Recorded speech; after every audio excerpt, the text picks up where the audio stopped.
Most people don't realize na madali lang magluto ng Namiss ko to, pad pad thai. Tara, gawa tayo. First, nilinis at dinibain ko yung shrimp. Make sure lang na tanggalin mo yung veins kasi madumi yan. And don't throw the heads ha. Pwede mo to gamitin for extra flavor sa ibang dish. Take your rice noodles and soak it for 20 minutes. Now, let's make the sauce. I'm using tamarind paste, oyster sauce, sugar, Thai fish sauce, pero pwede rin yung mga regular na patis, and dark soy sauce for color. Nag-chop ako ng garlic and onion.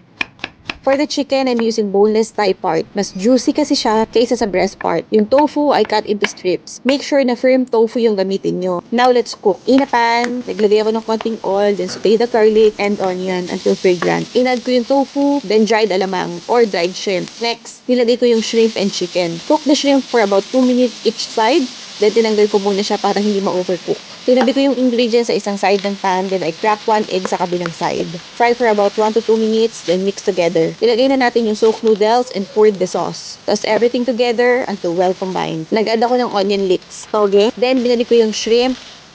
Mix ulit.